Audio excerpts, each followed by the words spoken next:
Welcome to Community College Connections, brought to you by Community Colleges of Spokane in partnership with Educational Service District 101. I'm Karen Kelly, your moderator. Spokane Falls Community College is widely regarded as a regional center for both fine and applied visual arts. Today, we meet with instructors in 3 of the college's most exciting creative programs. Let's welcome photography instructor Ira Gardner, Tanya Huffman, with Spokane Falls Interior Design Program, Greg Stiles, who teaches graphic and web design, and of course, as always, Dr. Gary Livingston, Chancellor and CEO of Community Colleges of Spokane. Gary, I mean, it seems like every time we talk about there's just such a wide breadth of these types of programs that are really very unique too, that the world just needs to know more about. Right. Well, you know, we've talked many times about we are the community college system in this region, 12,000 square miles, 6 counties, and quite candidly, we need to do whatever the adult learners need to have done as it relates to education, and we do it in partnership with the 4 years, and in this case, we do it by ourselves, and that's some of the professional technical programs. We've talked before about SCC and the role the IL has. Well, SFCC is about 70% liberal arts transfer, but they have about 30% programs related to professional technical, and these are 3 really exciting programs we're going to talk about today. And we've talked about some of the medical programs in the past, but you know, lots of opportunities for jobs, lots of opportunities for students, and so we're just excited because the students are excited about these programs. Well, just the way everything's going with the use of the web and design software. Absolutely. And everybody, this is just so much more of a visual society. Tell us how all of your programs really interrelate and go together. Anybody? Well, Let's start with photography. Well, actually, I'm in graphic design and web design, but okay. We work together with the photography program. We have a couple of projects that we work together on. One is a package design project, and the other is an ad campaign project. So our students are working directly with the photography program and sort of having collaboration there. And as interior design students, my students need to have a strong background in graphic design as well in order to put together their presentations and what they're showing to their clients. So my students take a lot of graphic design courses and learn how to use some of their software so that it makes them better designers. Well, and plus knowing that in my regular paying profession, I do work with designers a lot, and it really does help to be able to visually see. We're constantly asking, well, can we see it in the room and what it's going to look like? And is that pretty much become the standard these days for the way people are expected to conduct? Yes, there's a lot more emphasis on technology and being able to show your clients not only a materials board with actual samples, but being able to take those samples and put them into a digital format that they can see on a computer screen. That's much easier for them to be able to see and visualize it. In photography, my goodness, the changes that are occurring in photography is incredible. And as a department, you know, all these programs lie within the applied visual department. There's so much synergy. Graphic designers hire photographers, interior designers hire photographers. We have interior designers and graphic designers take photography classes because, you know, the technology's become more accessible for just the general person to do some documentary work on projects as well. And so there's just a lot of overlap, a lot of synergy, and a lot of creative opportunities there. Well, in each of these fields, they seem to really be changing by leaps and bounds each year. So photography, for instance, I think a lot of people probably still have an old concept of how photography is used. I mean, we really are in a digital age, and the way that things are produced are much different. They are, and in fact, just thinking about how photography took place with your grandparents with, box cameras and film, and now you have digital cameras, and you have grandparents receiving emails with photographs of grandbabies being photographed the day of birth. The technology has expanded, it's mushroomed. And now people are excited about how sophisticated they're able to create the right image that has the right message communicated within that. I think photography has become much more sophisticated in many ways because of our ability to edit the image in a computer environment and make it conform to exactly what we want to represent. So it's changed tremendously. With all of your students, I would imagine that you probably have a common personality and background type that does well in these kinds of programs. Would you say that for interior design, that there's really a lot of crossover between visual and tactile? Yes, very much so. I mean, obviously, to be an interior designer, you need to be creative. So you need to just start out with those natural creative abilities in all types of backgrounds. You know, my students come to me with, some have photography backgrounds, some have graphic design backgrounds, some have art backgrounds, textiles, all different kinds of backgrounds, that any kind of a creative art makes them very strong students, and that background is really important. And they need to have very good communication skills as well. So I see those two things really needing to have a strong background in art of some sort of creativity, and then also being really good communicators. And communicating with the new tools. And I Very would much imagine so. that that's a major focus too, that you're providing in the design classes. You do. Yes, and one of the things, we're always asked this question, you know, what type of, you know, talents or skills, you know, that you look for. And I just think about myself, you know, when I went to, when I was trying to figure out what I wanted to do, and I think this happens for a lot of students, you know, I asked myself, you know, well, or I asked the students, you know, are you working on, you know, a high school yearbook, or are you doing some photography work, or are you doodling and drawing? Not that it has to be anything really, you know, high end. But those things sort of indicate that you're, you know, you're leaning towards, you know, visual communication, and that's what we, you know, I just ask the students. I think students need two prerequisites, and they're not, they're skills that we can nurture, but they have to have a certain foundation when they come to the program. And the first is passion. You know, we talk about the communication part of it, and yes, that's really important, and we do talk about interpersonal communication and those sorts of things, but oftentimes the students who are coming into our programs are almost introverts, but they have something really important inside of them that they utilize the medium to express through their design, and whether they're doodling or that sort of thing. But they need that passion. And then the second characteristic that I think that's incredibly beneficial is that entrepreneur spirit. These are creative fields that you're generally not looking to a job to last 30 years and retire with a pension. It is a field that is constantly evolving, constantly changing.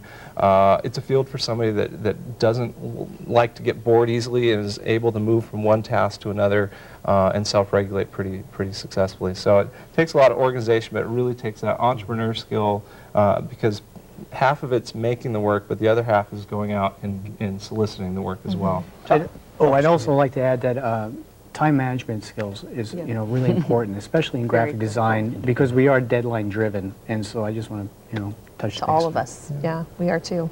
Talk about the degrees and certificates and opportunities in your programs that students would look towards. Tanya, why don't you start? You're in the middle. Sure. We have a couple of different career degree options within the interior design program. The first, we have a 2-year AAS degree, and that is with a residential interior design focus. So the first year of our program, we spend doing basic skills, so everybody learns all the same skills. They learn how to draft, they learn how to draw, they learn the basic fundamentals about interior design. And then the second year is all application, and so we start in on residential design and do that in the whole second year. At the end of that, they can apply to get into our 3rd year program, which is all commercial interior design. And at the end of that, they will get a professional certificate in interior design. So they'll have the AAS as well as a professional certificate. And then they can transfer, we have an articulation agreement with WSU. So they can transfer to WSU Spokane, do 1 year at their campus, and get a Bachelor of Arts degree. So it's a really terrific program. That's great. So it's kind of a 3+1 Right. instead of the 2+2, Right. which we've talked about so much on the show. Yep. Good. Photography, we have a 2-year AAS degree, and it's really quite an interesting program in that all but 18 credits of the program are focused in photography courses, and it is a program that is designed to accomplish one primary mission, which is to get students employed in the field of photography. Students that leave our program can go to work in the field. We have an 85% job placement rate, the other 15% being either hobbyists that just wanted to do it for recreation, and the other being students that matriculate to four-year universities. It's unusual for a two-year program to have such an intense focus on the application, or the, essentially these courses would be treated as a major component of a four-year degree. And so, in fact, we do have a articulation agreement with Brooks Institute of Photography out of Santa Barbara, which is one of the most well-known, respected photography programs. We have students go on to Rochester Institute of Photography as well. But also, closer to home, we have students that matriculate to Western Washington University and Evergreen College and Whitworth University, utilizing what's called an upside-down degree, where they treat the 2 years of photography as the major, and they go and complete 2 years of general university requirements to finish up a bachelor's degree. And so the major, what areas and different types of photographies do you cover through the courses?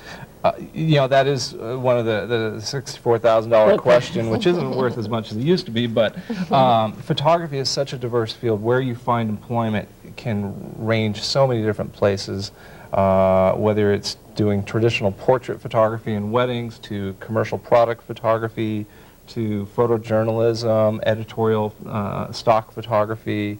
The jobs are photo archivists. We had a student that recently relocated to San Diego, works for a major stock photo agency out of San Diego.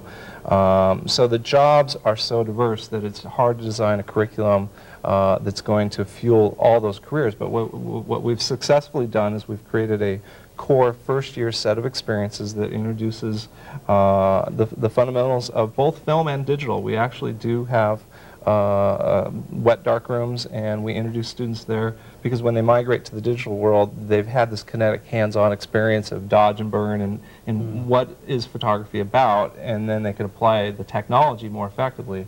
And then they go in through studio lighting and location lighting and design courses as well. Their second year is where they start to branch into different fields of study and portfolio development, and by the time they've gone through the first year, they've had so many different assignments that touch on different facets of photography that they're able to narrow their focus down. And then if they have a real narrow focus, they'll do some independent study coursework as well to get prepared to go into the job.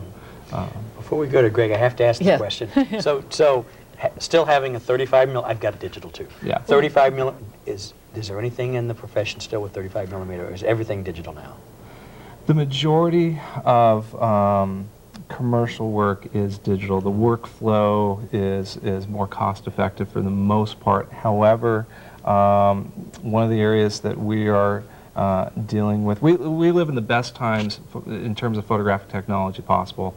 Every major photographic process since the beginning of photography is still practiced, and they're now blending digital and traditional techniques. You want to make a daguerreotype, guess what? There's a workshop in Montana, you can learn how to make a daguerreotype. What I'm getting at is just this morning I was teaching a multimedia course and digital video technology course, and we were looking at a company that they utilize high-def digital cameras. They use Super 8 and 16 millimeter film stock as well, and they blend them together. And it's kind of like you don't replace, watercolor didn't replace oil painting, but the combination can create. So my camera still has some value. It does. It does. Although it's become more expensive. Really? In terms of production, it is more expensive in a film workflow than it is in the digital. I had to ask that question. You can still make all those negatives into digital and play with them in Photoshop. I just didn't invest in all this equipment right when everything went. I'm always a little late, but. It's still fun. Well, clearly, I would bet that you have the same level of diversity when it comes to what you're teaching students. Yeah, very much so. And we have two degrees. One is the graphic design 2-year AS degree, and then the second one is the web design 2-year AS degree. And they both degrees have articulation agreements or transfer options, for students. We have a 2+2 with Eastern Washington University. And we also have the Whitworth also does an upside-down degree, and Evergreen State also has a upside-down degree. So students can, transfer from our program, to another college or university. And so that's kind of the, one path for the students, and then the other, is obviously moving right directly to, the job environment, or, for employment. And we have jobs in advertising, graphic design firms, and web design firms. Karen, you know the Addies and the Addie Awards, right? We've got to brag a little bit on that. Go ahead, tell them about the Addies. And Well, we work directly with the Spokane Advertising Federation, and they have a competition that is it's a three-tiered competition, actually. It has a local level, and then it has a Northwest level, and then it has a national level. And at the, I want to get my notes here, because at the local level, we took, what do we take here? There was 2 Gold Addie Awards, 7 Silver Addie Awards, and 22 honorable mentions. So that was pretty good for local level. Then we went to the Northwest level, and one of our students, Heidi Jans, took Best of Show at the Northwest areas, and that's schools and four-year colleges even in the competition.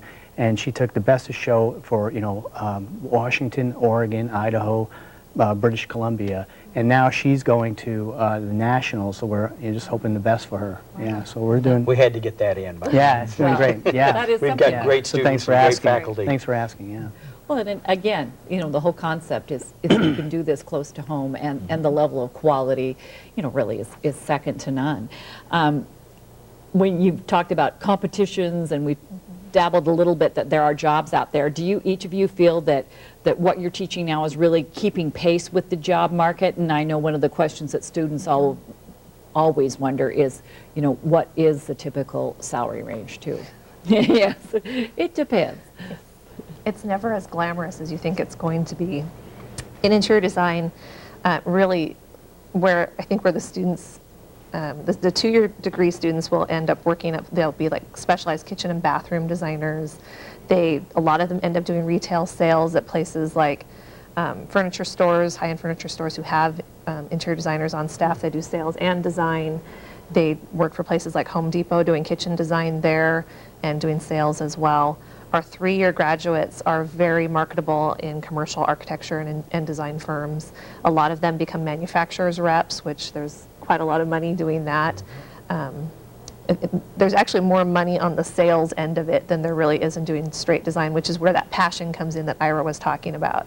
That I always tell my students that this is something you do because you love it, and not because you're going to be making millions of dollars doing this. Well, there's that old saying that if you love what you do, you never work another Exactly. day. Exactly. So it has to be something you're very committed to, passionate about, and something that you really enjoy and get a lot of personal fulfillment out of. But jobs still plentiful. Plentiful jobs, especially in this area. Right now, a lot of our graduates, our 3-year graduates and 2-year graduates, stay in this area and have been very successful at finding jobs. I don't have the statistics like Ira did, but they're very, very successful. And then a lot of our 3-year graduates, they go on to WSU, and they end up all over the country. So they're really high placement for jobs.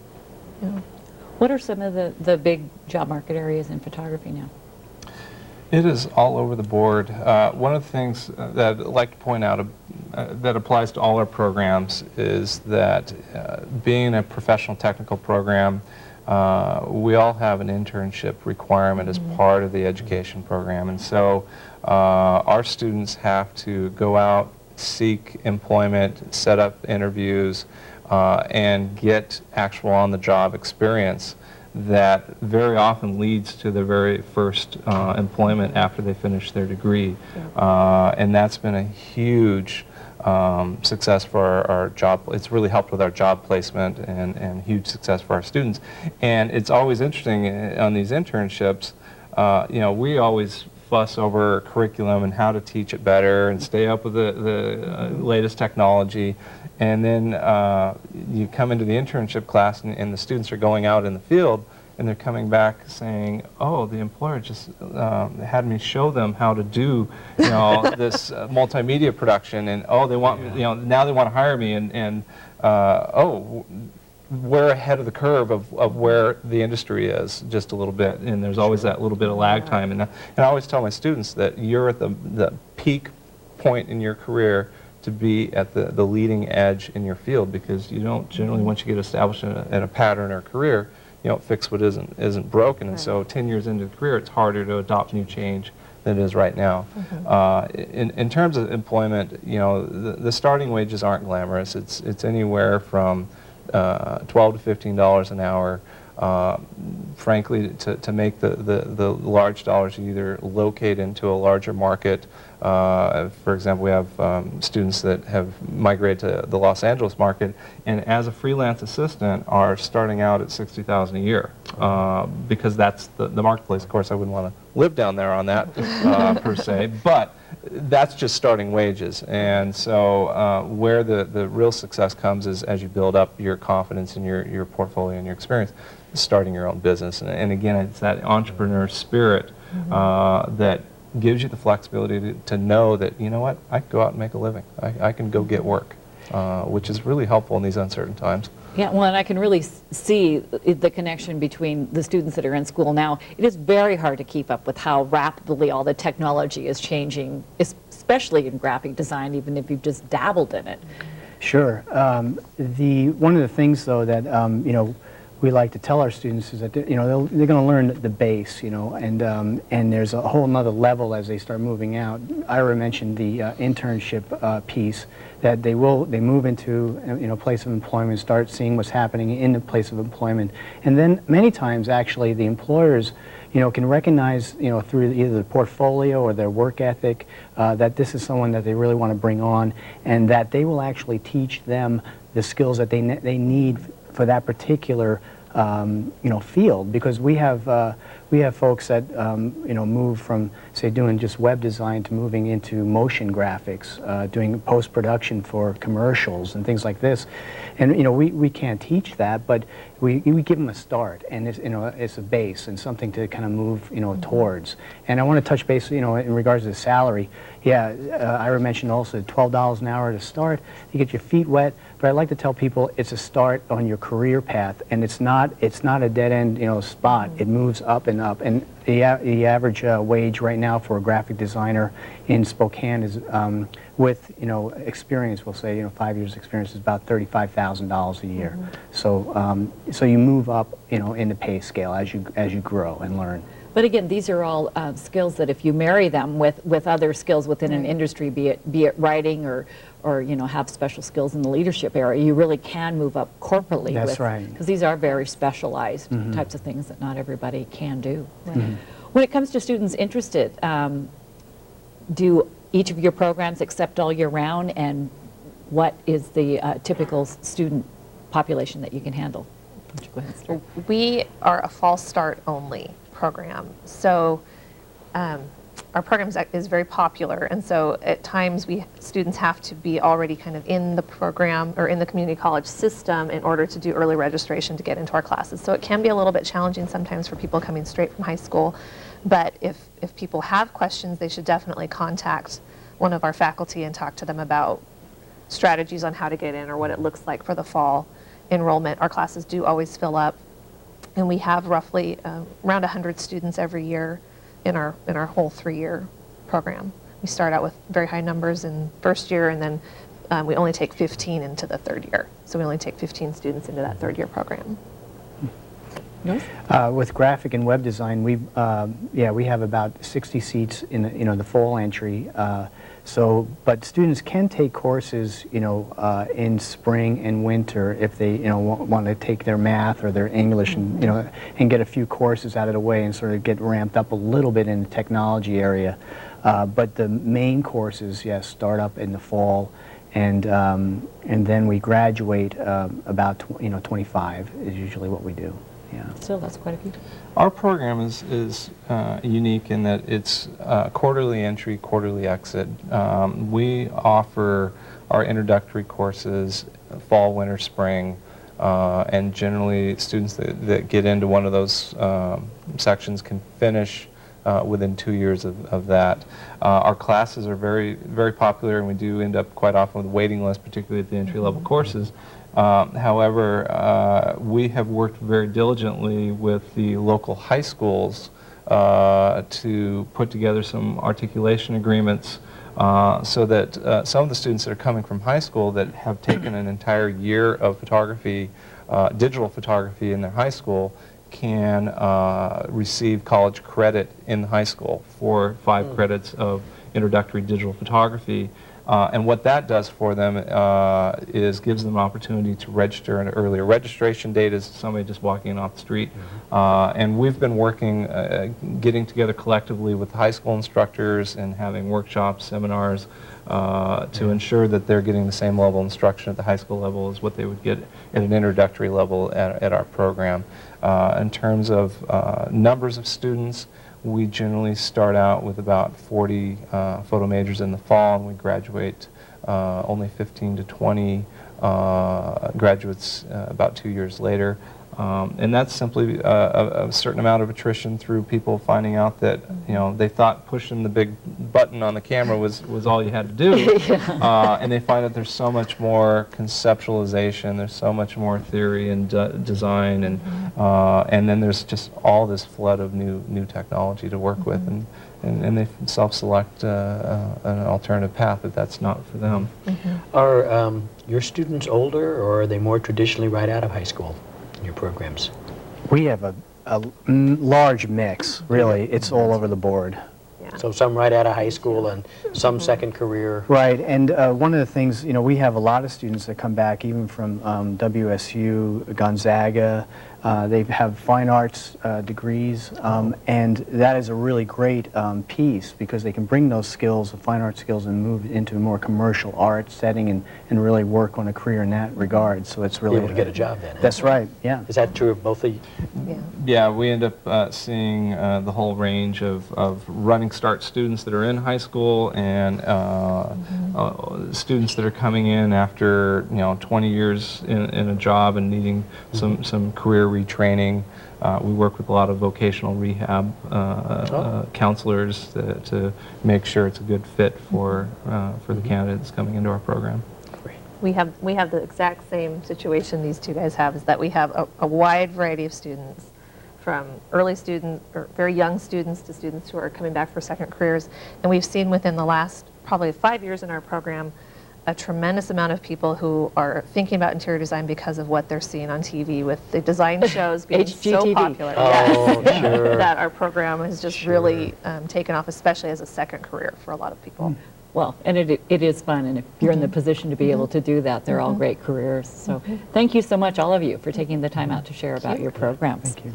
And thank you for joining us. And of course, if you would like to learn more about applied visual arts programs at Spokane Falls Community Colleges, just log on to www.spokanefalls.edu.